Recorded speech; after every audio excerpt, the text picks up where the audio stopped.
যে আজকে রাত্র থেকেই বিভিন্ন ইভিএম মেশিনগুলোকে আইদার ক্যাপচার করা বা বিকল করে নতুন ইভিএম বা ওদের প্ল্যান ওয়াইজ ওগুলোকে রিপ্লেস করা। তো আজকে আমার লাইভে আসার উদ্দেশ্য হলো আপনাদের সবাইকে বলা যে এই যে জুমলা মেশিনারি এরা এইভাবেই ফাংশন করে, they always function like that. ওরা খুব ভালো করে জানে ত্রিপুরার এডিসি ইলেকশনে ভোটে ওরা জিততে পারবে না, হয়তো 3rd কি 4th পজিশনে আসবে জুমলা পার্টি, এবং জানে যে ভোটে কিছু করতে পারবে না। তো এই জন্য আজকে আপনারা যা দেখেছেন মোহনপুরে যে 500-র বেশি গুন্ডা একে তো এসডিএম অফিসে যেখানে নাকি পোল কাউন্টিং হবে ওই জায়গাটা পুরো ঘিরে ফেলেছে, এবং এছাড়া দেখা গেল যে টিপ্রামথা পার্টির যে চিফ প্রদোত মানিককে অ্যাটাক করা হলো। এবং আপনারা ভাববেন না যে এগুলো বিচ্ছিন্নভাবে কিছু হয়েছে, সিপিএম এর নেতাদেরও অ্যাটাক করা হচ্ছে, অপোজিশনে যারাই আছে টিপ্রামথা হোক যে কোনো পার্টি হোক সবাইকে অ্যাটাক করা হচ্ছে। তো এটা হচ্ছে এদের অর্গানাইজড পোল মেশিনারি। এরা কি করে প্রত্যেকটা পোলের আগে রিগিং করতে চেষ্টা করে বুথে। এখন যেখানে রিগিং হয়তো ওই পার্সেন্টেজে হয়নি ওদের এক্সপেকটেশন মতো জেতার জন্য, এবার ওরা করে কি যেখানে পোল কাউন্টিং সেন্টার গুলো আছে কাউন্টিং সেন্টারে এইভাবে তারা গুন্ডা লাগিয়ে করবে কি কালকে সকালবেলা যে বিরোধী দলের যে পোলিং এজেন্টরা আসবেন ওদের বাড়িঘর জ্বালানোর হুমকি থেকে শুরু করে ওদেরকে এমন ভাবে থ্রেটেন করা যাতে কালকে পোলিং এজেন্টরা ভয়েই না আসে, এবং কেউই যদি না থাকে তাহলে এই যে এডিসি ইলেকশনের যেখানে পোল কাউন্টিং হবে এই কাউন্টিং স্টেশনগুলোতে পুরো রকমের সন্ত্রাস চালিয়ে দখল করে তারপর ওখানে ইভিএম গুলো পাল্টানো হবে যাতে পোলিং যাতে ওদের ফেভারে চলে আসে। তো এটা তো একটা গণতন্ত্রের উপরে বিশাল অ্যাটাক। এটা ইটস টোটালি মানে কি বলবো, এটা criminal attack on democracy. So that's why I request all polling personnel, police personnel যারাই আছেন গভর্নমেন্টে, আপনারা you save and keep the democracy alive. আপনারা যারাই আছেন ল এনফোর্সমেন্টে শত প্রেসারে হোক যত রকমের চাপে হোক আপনারা কোনোভাবেই এই গুন্ডাদের কাছে আত্মসমর্পণ করবেন না। ভোটে যে জিতবে জিতবে এটা বড় কথা না, কিন্তু গণতন্ত্রে এরকম একে তো পোল বুথে রিগিং হচ্ছে, তারপর ইলেকশন কমিশনার নিজে চাপে আছে যে হয়তো আগামী প্রমোশন হয়তো পাবে না বা হয়তো সাসপেন্ড হয়ে যাবে যদি জুমলাদের কথা যদি না শোনে। তারপর দেখতে পাচ্ছেন যে ইলেকশনে যতটুকু না ওরা রিগিং করতে পারলো হয়তো সুবিধা করতে পারেনি, এবার ওরা টার্গেট করেছে পোল কাউন্ট স্টেশনগুলোকে। সেখানে ওরা কি করবে, আজকে রাত্র থেকে পুরো দখল করে মাঝরাত থেকে বিভিন্ন রকমের ইভিএম হয়তো পাল্টাবে, বিভিন্ন রকমের জুমলাবাজি করবে যাতে কালকে যখন কাউন্টিং শুরু হবে যাতে ওরা মোটামুটি বেশ কিছু একটা সিট পেয়ে পজিশনে আসতে পারে। তো আমি বলবো যারাই বিরোধী দলে আছেন, সিপিএম এ আছেন, বিভিন্ন পার্টিতে আছেন, টিপ্রামথা আছে, সবাইকে এই ইস্যুতে একত্রিত হয়ে B United on this issue to save democracy. কারণ এই ইস্যুতে আপনাদের একত্রিত হতে হবে, হয়ে কালকে পোলিং কাউন্টিং যেখানে স্টেশন হয়েছে ওখানে গুন্ডারা যাতে চারিপাশে না ঢুকতে পারে সেটার ব্যবস্থা আপনারা সবাই মিলে করুন।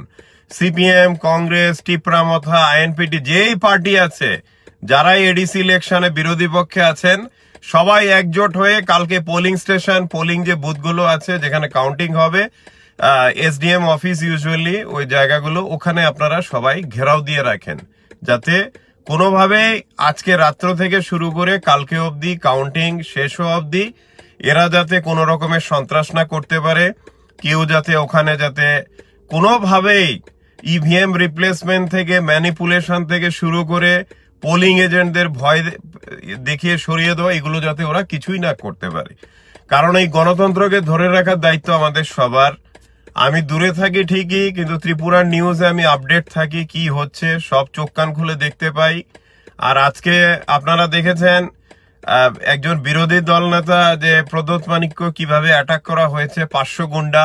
তো রতনলালের কনস্টিটিউয়েন্সি যদি 500 গুন্ডা বিজেপির হয়ে অন্য কোনো পার্টির ক্যান্ডিডেটকে বা চিফকে যদি অ্যাটাক করে তাহলে এটার প্ল্যানার কে?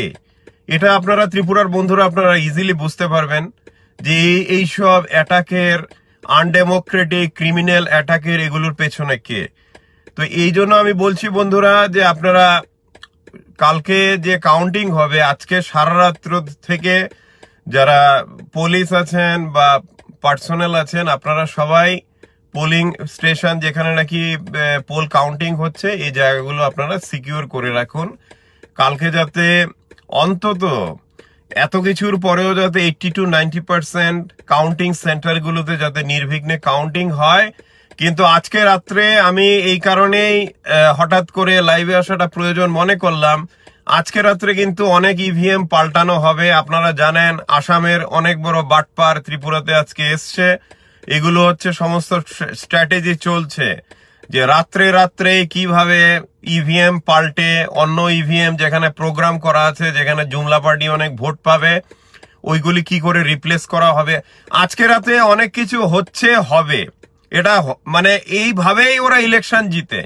কারণ দেখুন, যারা নাকি জনগণের কাছে আনপপুলার, জুমলাবাজি করে আসে ক্ষমতায়, যারা নাকি 50,000 সরকারি চাকরি থেকে শুরু করে রেগার ভাতা 340 টাকা শুরু করে বৃদ্ধ ভাতা 2000, ঘরে ঘরে চাকরি, একবার বলছে 1,02,000 চাকরি হয়েছে, আবার বলছে 5.5 লক্ষ চাকরি হয়েছে, আবার 23,000। তো এই যে বাটপার জুমলাবাজেরা, এরা নিজেরাও জানে যে মানুষের কাছে ওরা মুখ দেখাতে পারবে না এবং মানুষ ওদেরকে অলরেডি রিফিউজ করেছে।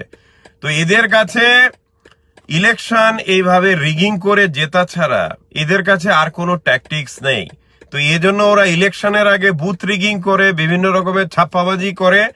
এটাতে যদি সাকসেস না পায় তাহলে এবার হচ্ছে post poll rigging. Post poll রিগিংটা হচ্ছে আজকে রাত্র থেকে বিভিন্ন জায়গাতে ইভিএম রিপ্লেস করা, তারপর কালকে সকালে ভয় দেখিয়ে, কালকে সকাল এবং পরশু ভয় দেখিয়ে যারা পোলিং এজেন্ট আছে ওদেরকে যাতে পোলিং স্টেশনেই না আসে। তো এইভাবে একটা সন্ত্রাস সৃষ্টি করে ওরা চাইছে যে ইলেকশনের রেজাল্টটা ওদের ফেভারে আসুক। তো আপনারা যারা ত্রিপুরার, আপনারা দেখেছেন অনেক এরকম সন্ত্রাস দেখেছেন, ওয়েস্ট ত্রিপুরা লোকসভাতে দেখেছেন, গত ইলেকশনগুলোতে দেখেছেন। তো এই জন্য এই সন্ত্রাস এখনো চলছে। তো আমি বলবো ত্রিপুরার যারা অপোজিশন পার্টিরা আছেন, যারা পোল কাউন্টিং হবে যে স্টেশনগুলোতে আছেন, ওখানে আপনারা চারিদিক ঘিরে রাখুন যাতে এই আজকে কালকে ওরা যেন কোন রকমের যাতে ইভিএম রিপ্লেসমেন্ট, 2 নাম্বারি, সন্ত্রাস। আজকে আপনারা সবাই দেখেছেন যে মোহনপুরের এসডিএম অফিসে 500-র বেশি গুন্ডা এসে ঘিরে, আমি নিজে দেখলাম ভিডিওতে, লাঠি সোটা বন্দুক নিয়ে ওরা চারিদিক ঘিরে ফেলেছে। এবং ওখানে সিকিউরিটি ফোর্সেস যদি আছে 20 জন, ওরা আছে 500 জন। তো এইটাই হচ্ছে গিয়ে কারণ যে আপনাদের সবাই মিলে ত্রিপুরায় গণতন্ত্রকে বাঁচাতে হবে। এবং আপনারা আজকে রাত্র থেকেই প্রত্যেকটা এসডিএম অফিসে যেখানে পোল কাউন্ট হবে চারিদিকে আপনারা কোনো কিছুর ভয় না পেয়ে ইউ গিভ ইউর বেস্ট, আপনারা সর্বশক্তি নিয়ে ঝাঁপান যাতে রেজাল্ট যা হবে হবে পোলে, কিন্তু ডেমোক্রেসিকে বাঁচিয়ে রাখতে হবে। গুন্ডাগিরি জুমলাগিরির কাছে আমরা যাতে সারেন্ডার না করা হয়, আমাদের ত্রিপুরা যাতে সারেন্ডার না করে। তো আপনারা জানেন যে এখন যেই অবস্থা, জুমলা পার্টির এডিসি ইলেকশনে 3rd পজিশনে আসবে কিনা সন্দেহ আছে, কিন্তু আজকে কালকের মধ্যে ওরা ইভিএম পাল্টে বিভিন্ন রকমের এইভাবে সন্ত্রাস করে ওরা চাইছে এডিসি ইলেকশনটাকেও হাইজ্যাক করে জিততে। তো এই জন্য বন্ধুরা, today night, tomorrow, this are very important days. You make sure you protect your votes and protect democracy for our Tripura. তো আমি আজকে আর বেশি কথা বলছি না, আমি আবার সানডেতে চেষ্টা করব আপনাদের মাঝে আসার। কিন্তু বন্ধুরা ভালো থাকবেন, কোনো রকমই সন্ত্রাসের কাছে আপনারা আত্মসমর্পণ করবেন না। এবং আমি আবারও বিরোধী দলদের কাছে অনুরোধ করব আপনারা সবাই এককাট্টা হয়ে এদের বিরুদ্ধে লড়ুন। তো বন্ধুরা আজকের জন্য এখানেই কথা শেষ করছি, আপনারা ভালো থাকবেন। জয়